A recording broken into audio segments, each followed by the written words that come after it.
Ladies and gentlemen, welcome to another episode of the Beginner's Mind Show. We've had the privilege of hosting some of the world's leading authorities on innovation and disruption, as you might have tuned into some of the previous conversations. But most of the principles shared in these conversations of reinvention, transformation, and rejuvenation were usually applicable only to products and services, technology, and companies. And I've been thinking, can these principles be applied to the reinvention, transformation, and rejuvenation of the self? Like the most important asset that we all have access to, ourselves, right?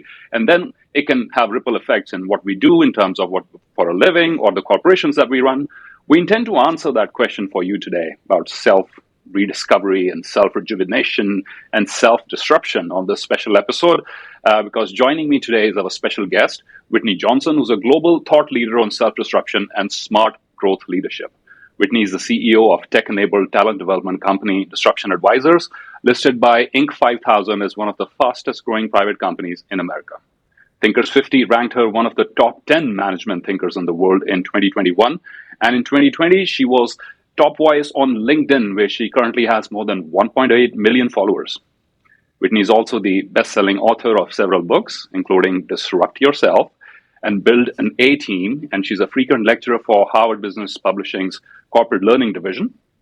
She's, interestingly, a former award-winning Wall Street equity analyst. Whitney is now a highly sought-after keynote speaker, executive advisor, and coach to CEOs of top corporations across the world.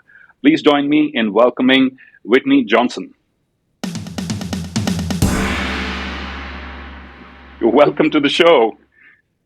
Thank you, Simerjeet. I am delighted to be here. I love that sort of gong drum beat at the beginning. That's a lot of fun. The drum roll, all right. Good to have you here, Whitney. And, guys, please also, I request all of you, there's some great material out there on the Disrupt Yourself podcast that Whitney hosts. Great information. We'll share the links in the comment section. Please go check that out. Whitney, let me kickstart this discussion today by asking you, you probably had the dream job. What would have been a dream job for many, many people, right? The equity analyst at Wall Street, and then you disrupted yourself. Well, let's begin with your story of self-disruption. Where did it begin? What precipitated it? And, what could be the takeaways for our viewers today? Yes. So my self-disruption story started right after I graduated from college. So I had studied music at university. Right. And when I graduated, my husband and I moved to New York, so to Manhattan. And I was actually terrified. He was getting his PhD, so I never would have moved there on my own. And for the first week, I remember I wouldn't leave our apartment. I wouldn't go anywhere by myself, but we needed to eat. So I eventually had to leave our 19th floor and go out and get a job. All right. And so I'm a music major. I'm terrified to be in Manhattan. I don't have any credentials to work in business. I'm a woman. And so I start as an executive assistant to a retail stockbroker. And the address was 1345 Avenue of the Americas for everybody who knows New York, because you always remember the address of the very first place that you started to work. Yeah. Except for now, because we're in a pandemic and you start to work in your house. But back in the late 80s, early 90s, I do remember that address. So here I am. I'm working on Wall Street. I'm an executive assistant. And I go to work every day and I hear these young stockbrokers, they were almost all male, saying things because they're trying to get people to open up these brokerage accounts. They're saying things like, throw down your pom-poms and get in the game.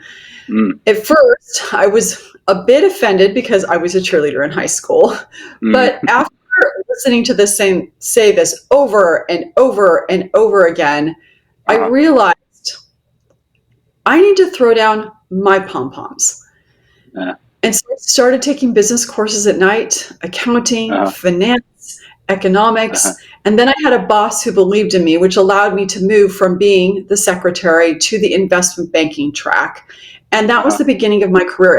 And I wouldn't have known to call this then, but that was really the beginning of me disrupting myself, disrupting my mindset, disrupting what I thought was possible for me. So that was really the beginning, as that first job seeing possibility, chasing that possibility, disrupting who I thought I could be when I grow up. Mm-hmm. Oh, it's interesting because so here was an external force, change of environment, a new location, a new profession, so many new things to take on, and that prompted it. Your journey of self-disruption. You've devoted a lot of your professional life on studying this subject. You've written several books. You're a regular keynote speaker on this subject. Can you help simplify it for our viewers? What exactly is the process of self-disruption? Because the moment we hear the word disruption, it's about a new tech company coming in and changing the game, whether it's an Ola or Uber or Flipkart or Amazon, and one of those. It's usually technology related. It's usually challenging old business models. And that's what we immediately move to as soon as we hear that word. But please, could you simplify it for us, please? What is self-disruption? Yeah, absolutely, Simerjeet. So let me give you a little bit of background on this word and how I came across the idea of disruption. So after I moved from being an executive assistant to investment banking, I eventually became an equity research analyst. Okay. And as an equity research analyst, what are you doing? You're picking stocks. You're saying this stock is a buy, this stock is a sell, after you're looking at the fundamentals, building your financial model, et cetera. Well, I was having this is now the early 2000s, so 2001, 2002, and I'm building my financial models for a company called America Móvil, which is América Móvil in Spanish, and it's basically emerging markets telecom.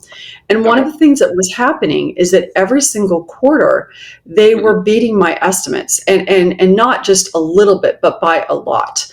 And so I was trying to figure out, what is happening here? Why, even though I'm being very aggressive with my numbers, with my estimates, they keep beating my numbers? Well, remember, this is the early 2000s. And so I come across this book called The Innovator's Dilemma by Clayton Christensen. And your listeners may know he's very much the father of disruptive innovation. And so I read that book and I realize, oh, this is what's happening. Wireless is disrupting wireline. So remember, this is 20 years ago. In emerging markets, you had a situation where people had landlines, but many people couldn't afford a landline. They didn't have a credit card, so they couldn't get a landline. They couldn't secure it. And so they're saying, well, if I can't afford a landline, how am I going to communicate with people? Well, you had this where a lot of people were willing, telecom providers were willing to provide these subsidized handsets. Okay. And so they now subsidized handsets, prepaid cards, so they don't need credit. It doesn't cost them very much. Yes, the sound quality is bad, but bad sounds better than no sound. And so people are buying wireless phones. So I now realize, okay, so wireless is disrupting wireline. That is why I am seeing every single quarter my estimates are too low, because this is just, we're in exponential growth. And so I now have this explanatory mechanism of what was happening. So what is disruptive innovation? It's where you have this really little thing, in this case wireless, it takes over the world. And you've just alluded to this as well, Simerjeet. So not only wireless taking over wireline in the emerging markets, but also you have the telephone disrupted the telegraph, a century ago. But then you have Netflix disrupting Blockbuster and now cable TV. Right. Now, the second big aha that I had was, all right, now I've got this explanatory mechanism of what's going on, this idea of disruption. But I then had a conversation with my manager, and I had an equity analyst for about 8 years, and I was ready to do something new. So I go to my boss and I say, hey, I want to do something different. I'm an award-winning analyst. I'm ready to do something new. And he says, basically, we like you right where you are. So here I am. I've now read The Innovator's Dilemma. I've applied this building my financial models, and I've now had this kernel of an idea that this theory isn't just about products and services and companies and countries, but it's also about people. And so within about a year, I disrupted myself. I left Wall Street to become an entrepreneur. And personal disruption, we can talk more about this in just a minute, but personal disruption is is how you take all of these ideas and make them meaningful for you. That's a great story, and I was reading just today on LinkedIn. Someone had posted that the Bushmen in the Kalahari Desert, they talk about two hungers, the small hunger and the big hunger. The small hunger is something you can satisfy with food and material possessions and etc. The things we're after, in the first half of our careers. We've been conditioned to do that. There's a set script we are expected to follow. And I'm reminded of as you were talking about the stock exchange and Wall Street, and I'm reminded of the Wolf of the Wall Street, the movie. That's my the image of what partly might happen in that world. So the small hunger, which can be fulfilled by material possessions and things we are after in the first half of our careers, and then the big hunger. The big hunger is the craving for meaning and purpose, and responding to that inner voice. And what really stood out in the story that you mentioned, that you walked up to your boss and you had this conversation, even if the answer was no. But I do know personally a lot of people who never even make that attempt, never even start that conversation, and end up in what a poet described, living in quiet desperation, people living lives of quiet desperation. And that's really, really sad. Talk to us more about, what happened, how did you perceive this rejection? How did you process it? What were your next steps afterwards? And because given the fact that you spent 8 years already, you'd invested, time, money, energy, and there's safety, there's security, there's everything that people seek in the corporate world, and all of a sudden you want to give it up for an unknown. Take us through the next steps, please. Yeah. So first of all, I love that big hunger and small hunger. So maybe you can tag me when you reshare that on LinkedIn, because I think that's really, really powerful. So personal disruption. Let me define personal disruption, and I can talk you through what I did next. And I'm hoping that maybe you have a story that you will share of personal disruption as well for all your listeners. So personal disruption, as I said, is how you take all these ideas and make them meaningful for you. And a great example of that for everybody who's listening, like, what does this mean exactly? Well, if you think about Lady Gaga. So Lady Gaga, she went straight to the top of the charts back in 2008. And then what did she do for an encore? She basically jumped to the bottom of a new chart. She disrupted herself. So what did she do? She first collaborates with Tony Bennett on a jazz album. She then does a Sound of Music tribute at the Oscars. I mean, this is the Sound of Music. And then she produces a country album. But all of these little bets, these big bets actually, these self-disruptions allowed her to expand her presence. And in 2017, when she performed at the Super Bowl, it was the largest audience ever. And now we all know that a star is born. So that's what personal disruption looks like from a career perspective, writ large. It's a cycle of learn, leap, and repeat.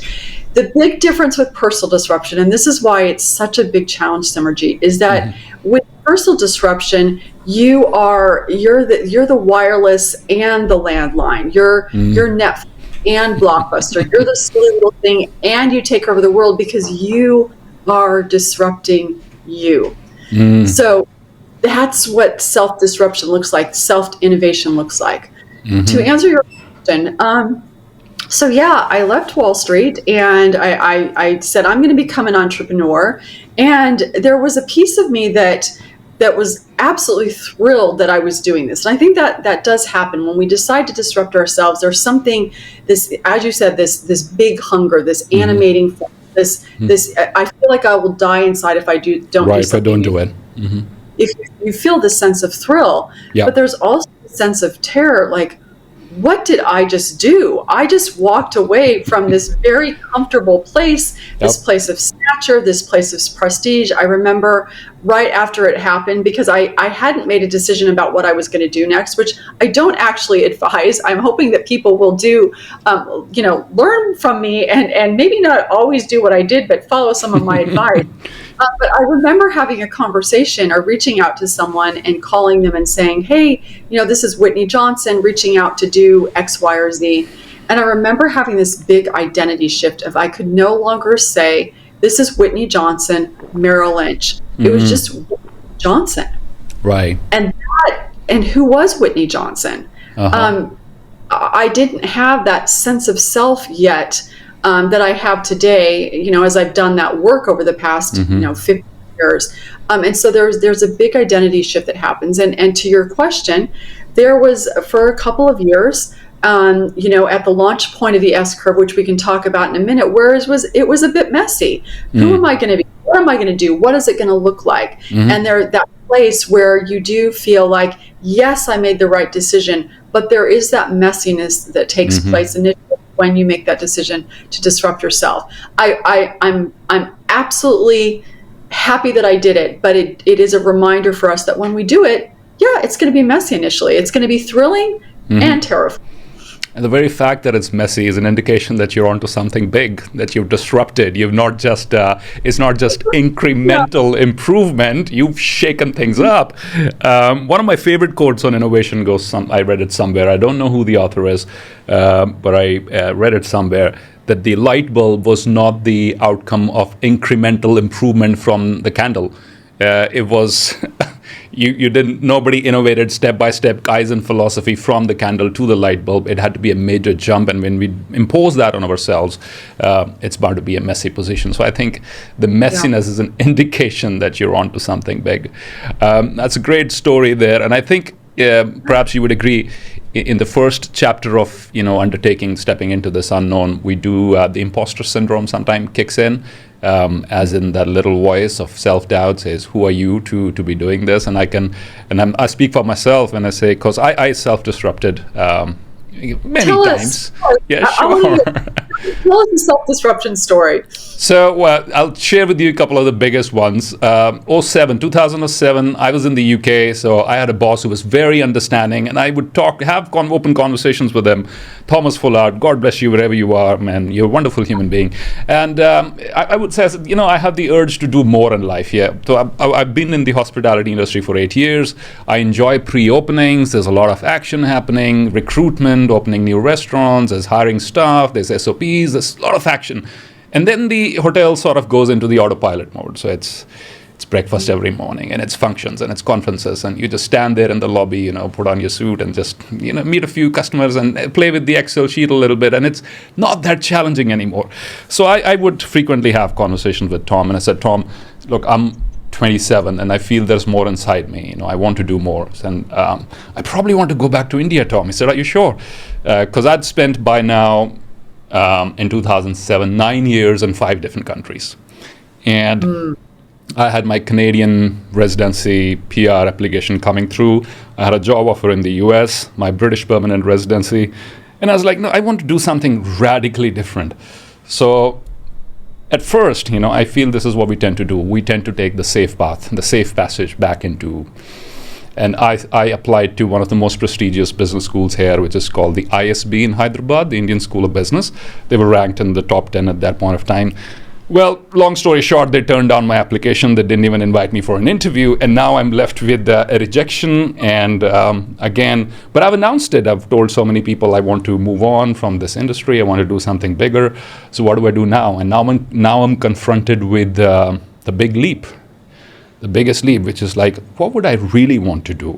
If given, if I had the safety, if there was somebody to back me up, and going back home is a pretty safe position to be in, to experiment with an entrepreneurial venture, because mom's around to pay the bills, and I could for a while, and I could do that. And then the thought crossed my mind, I want to do something in education and helping others develop themselves. Coincidentally, as luck would have it, I went to a few seminars and took the Strengths Finder test, and something was becoming more clear that the greatest joy for me would lie in developing other people and sharing what I had learned. And the place where all of this had to happen was going to be in India. So I packed my bags, left my job, 2007, no clarity of what I'm going to do, landed back here.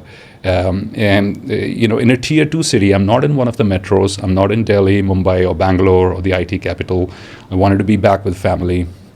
Many questions, raised eyebrows, many assumptions, and I'm glad I proved every single one of them wrong. And there is so much thrill in doing that, Whitney, in the long run.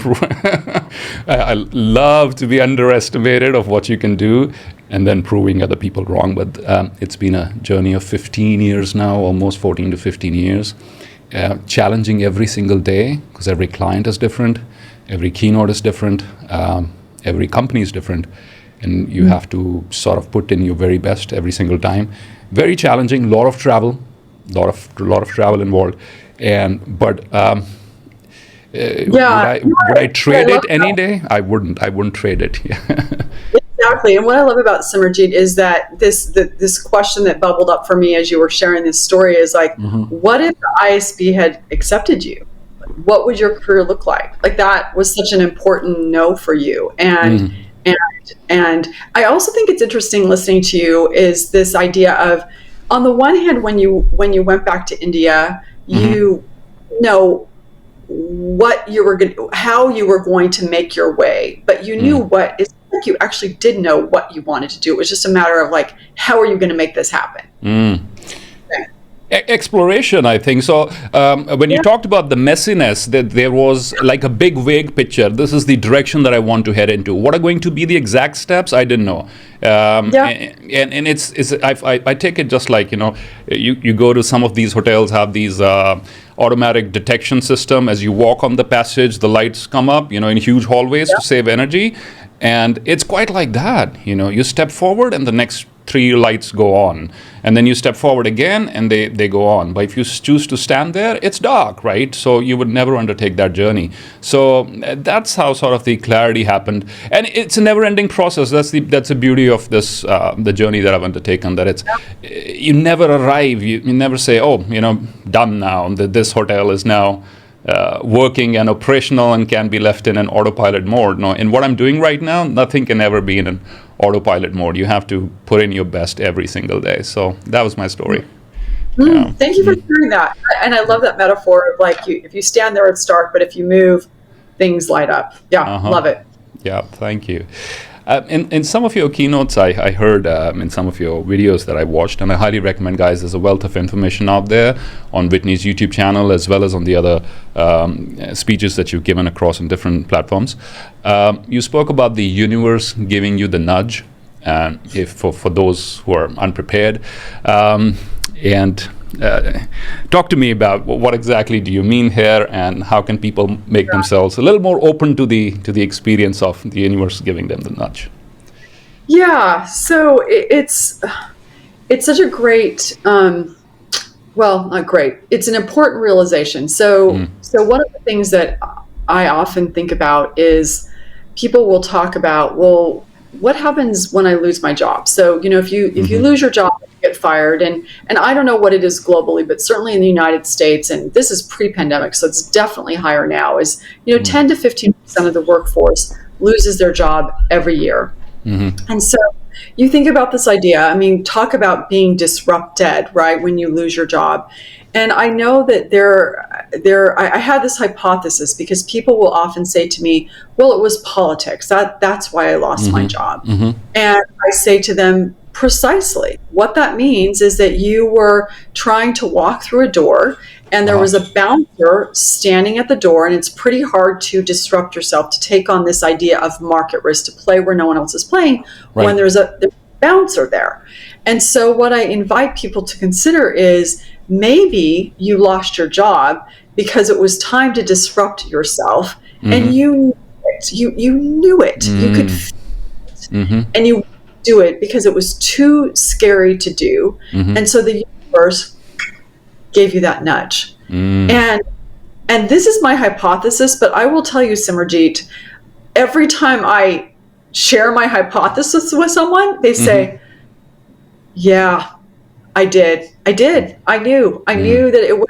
I knew that I had learned what I needed to learn here, or I knew that this wasn't actually the right role for me. And we talk about this idea of when you play where no one else is playing, when you disrupt yourself. This is with products. The odds of success are 6 times higher, and the revenue opportunity is 20 times greater. So that's with products. That's based on Clayton's research and the innovator's dilemma. Sure. But if we extrapolate for people, there's also going to be some element of truth there. But what's important to know is that 6 times higher just means you go from 6% to 36%. So there's still 64% chance that this isn't actually the right place for you. This isn't the right role for you. There's a lot of experimentation that takes place. And so when you start to recognize that and have this mental understanding, you still feel it emotionally, but it allows you to process it a little more quickly, because you're able to say, this wasn't necessarily a referendum on me. It was just that this wasn't the right place for me. And the universe is helping me iterate a little bit more quickly than I might otherwise, staying in something, this life of quiet desperation forever, when you're not actually happy in that place. It's a very empowering way to look at the situation too. Definitely something that's going to empower you, then weaken you, that it's not a statement of your self-worth, of who you are or what you're capable of. It's the universe giving you the nudge, as you rightly said, that you probably, otherwise you wouldn't ever do it on your own, right? So it's maybe circumstances have so happened that it is enabling you to take that leap of faith and move into something completely unknown. What factors, because a lot of people might be in this situation right now, or might have gone through in the last 2 years. And of course, an empowering way to look at it would definitely help and help them find more solutions. What factors would you recommend, or what mindset or paradigm would you recommend for people to look at this situation in a way that they're able to make that leap of faith into what they actually should be doing? Are there things to consider? Are there, is there a process? Is there a model? Yeah, it's a great question. So, so is this a good time, Simerjeet, to introduce the S curve of learning? Would that be useful? Okay. All right. So what I would say, first of all, let me back up. Psychologists have said that any period of severe stress, like a pandemic, often leads to tremendous growth. So they call it post-traumatic growth.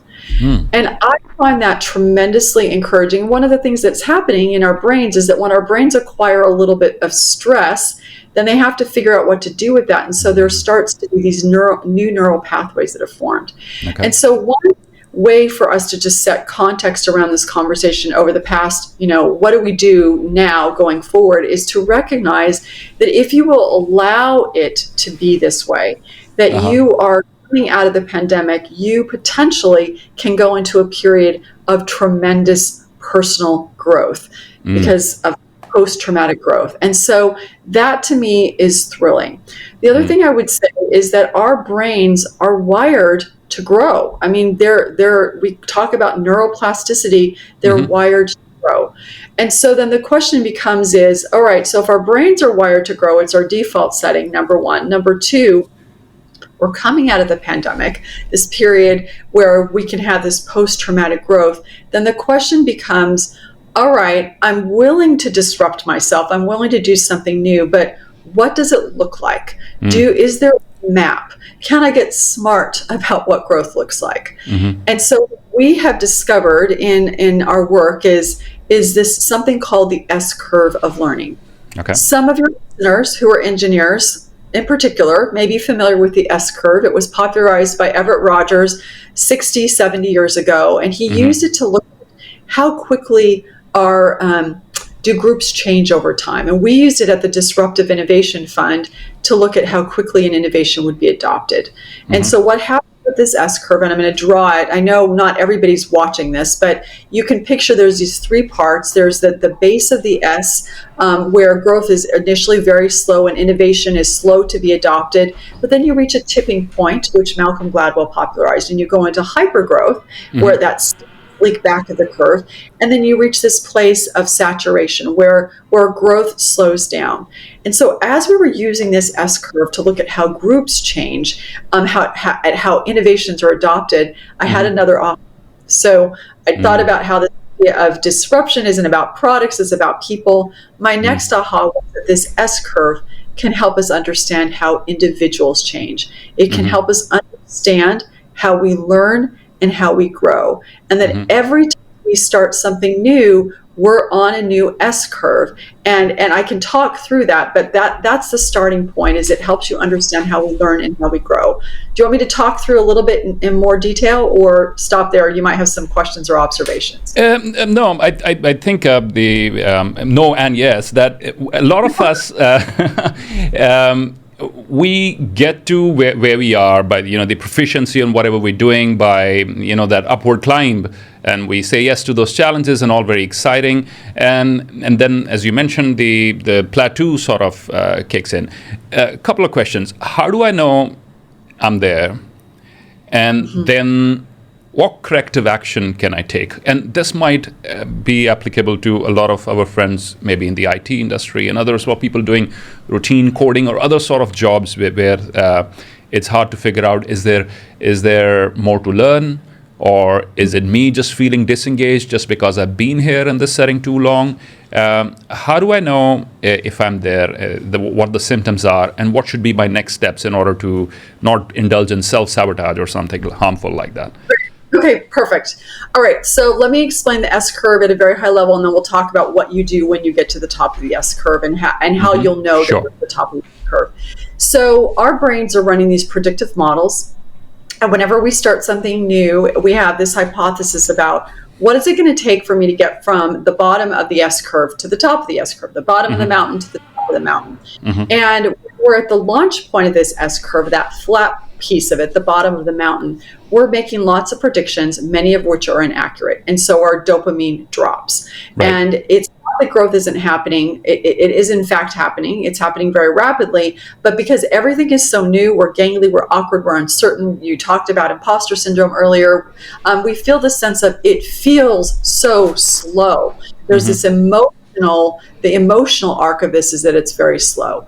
But then as you the effort, you're going to accelerate into competence and confidence. And this is the place where, because everything's starting to make sense and your predictions are increasingly accurate, your dopamine is spiking. And so it feels exhilarating. Growth is fast. It feels fast. But then what happens when you get to the top of it? Here's what happens. You've figured it out. The program is complete. Ta-da! That's good. But you're not getting very much dopamine. So you've got slow launch point, you've got fast in the sweet spot, and now in mastery, growth is in fact slow. So you have this mental visual model and way to think about it. So what do you do, or how do you know when you're in mastery? Well, here are some signals that you're in mastery. Number one is that you've been in the same role, doing the same project for a few years. No change of projects, no change of role, no change of manager. It's just sort of the same. Number one. So time and role is a first indicator. You find yourself saying, not much new to do here today. I'm feeling a little bit bored, not feeling very motivated. I feel like I've paid my dues. You also find yourself saying things like, this isn't how we do it here. Like, we do it like this. You might find yourself saying on your more optimistic days is, I feel like my team's learned everything that they can from me. There's not much more for me to teach them. You also have this experience of being jealous or envious of other people on your team because you see them growing, you see them in the sweet spot, and you can feel yourself stagnating. And so there's this potential that you start to self-sabotage because you're not growing and you're dying. So you got to find a way to entertain yourself somehow. So you start to sabotage or make it difficult for other people. But the most important thing, Simerjeet, is that, and we talked about this earlier, and you described this in your own story, is that you have this feeling that there is something more for you. You can just feel it. And know that if you do not act on that, you will die inside a little. So those are all signals, those are all markers that are telling you it is time for me to do something new. And if I don't do something new, this plateau will become a precipice. So what do I want to do? I want to push myself to something bigger. I want to figure out what it is. And I don't want to die with regret. That's right. That's right. folks who've been frequent listeners of these podcasts and videos know I'm a huge fan of Bronnie Ware's book and her research around the 5 regrets of dying people. This nurse in Australia who documented this, she would ask people on their deathbed, what are your top regrets? And then she published a book based on that. And the number one, every time, Whitney, gives me goosebumps, number one regret of dying people: I wish I had the courage to lead a life true to myself and not what others expected from me. I wish I had the courage to do that.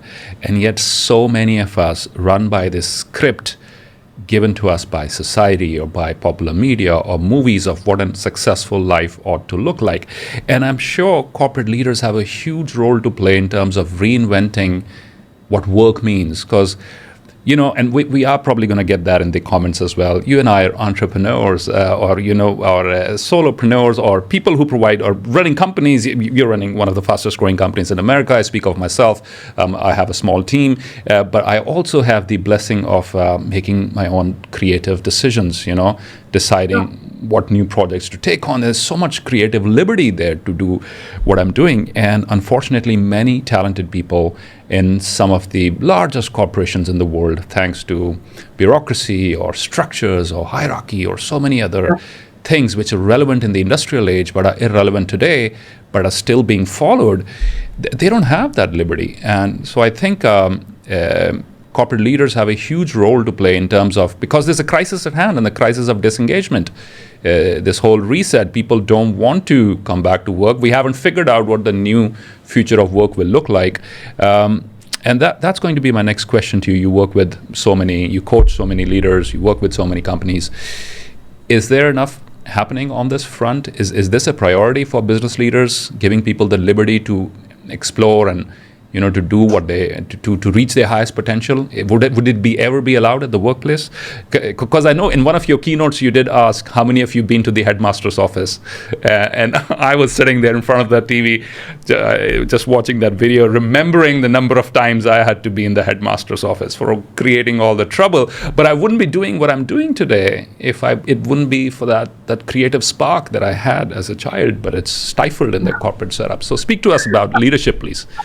Yeah, I love that. I love that we're all instinctive disruptors, right? Most of us were, whenever I ask that question, I mean, probably 75% of the people in the room raise their hands and say, yes, I was sent to the principal's office or the headmaster's office.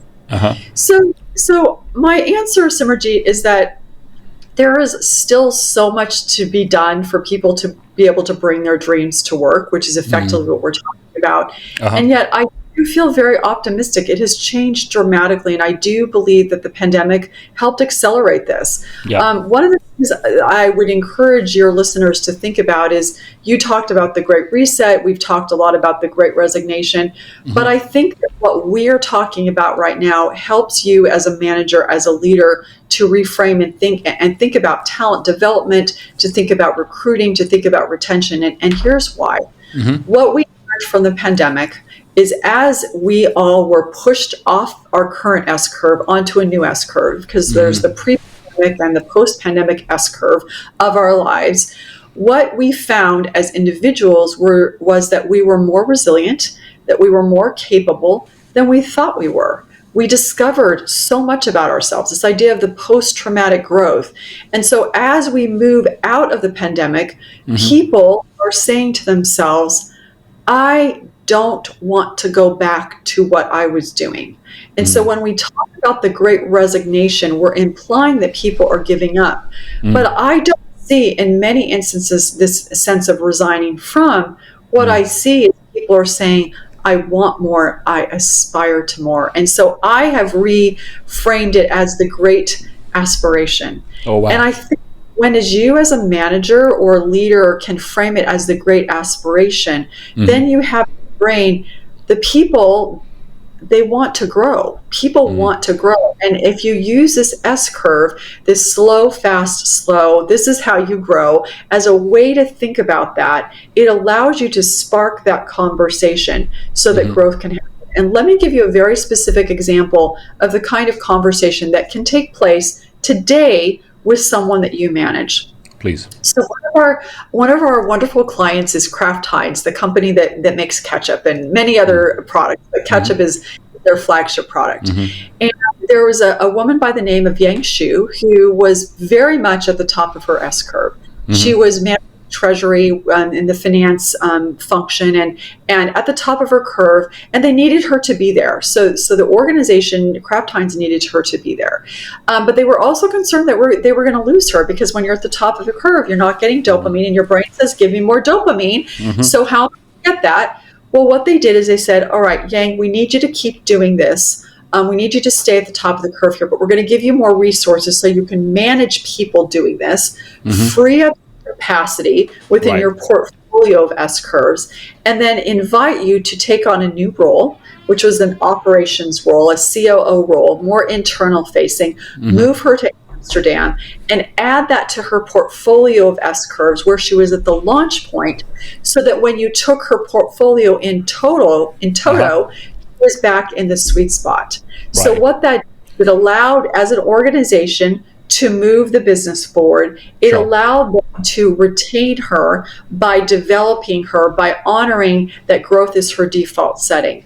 That allowed the organization to, or that was something that doesn't require the entire organization to change today. The decision that one manager made, let's talk about where you are in your growth. We can use the curve to have that conversation. Let's change your portfolio of S curves, starting with her, and you start to retain and develop talent one by one. And over time, you aggregate those changes and you start to see wholesale change across the organization. But it's not the great resignation, it's the great aspiration of the human race, the collective human race. And all it takes, I think, at the end is that one manager, as you just said, as I was listening to this very inspiring story, that one manager, that one conversation, the one human being who cares and who can find the time and space to have that conversation to enable you, rather than saying, hey, these are the boxes, you don't fit in here, so obviously the person is going to quit and find somewhere else that there is more liberty to be more creative.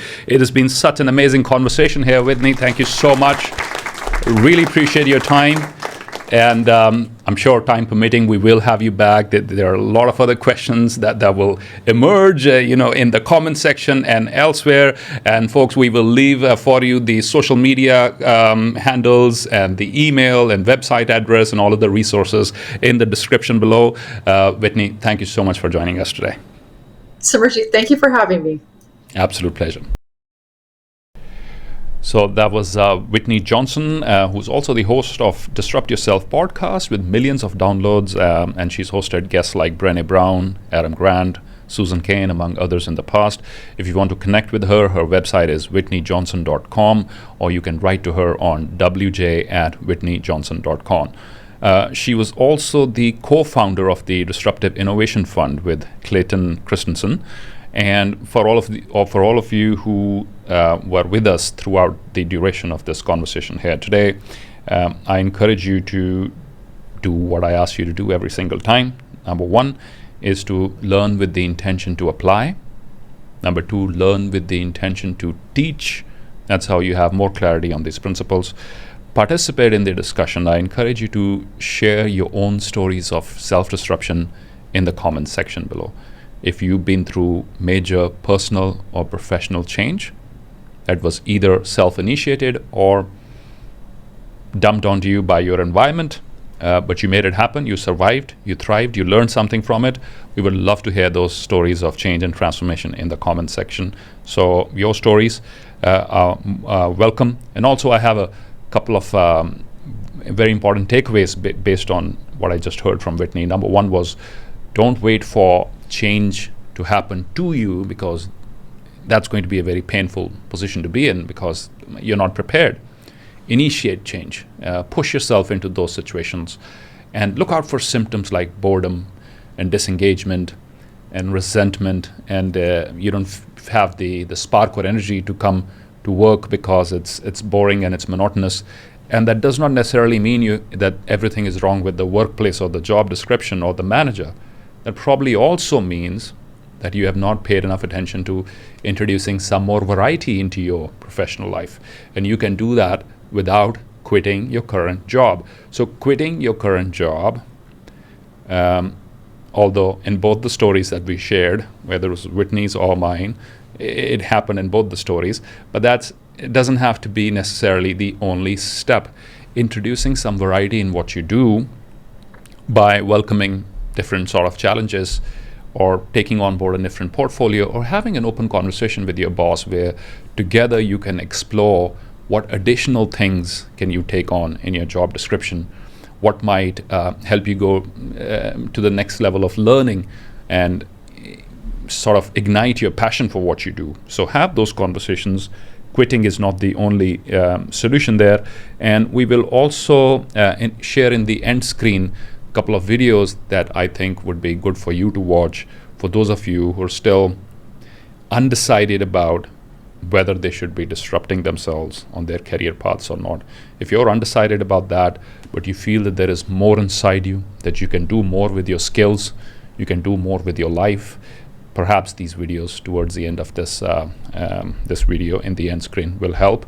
I will also share my TEDx talk where the subject was the art of stepping into the unknown, and I speak a little bit more in detail about my own journey as well as some of the principles that I learned from reflecting on that journey. So once again, thank you guys for tuning in, and I'll see you on the next episode of the Beginner's Mind Show. Take care. Bye for now.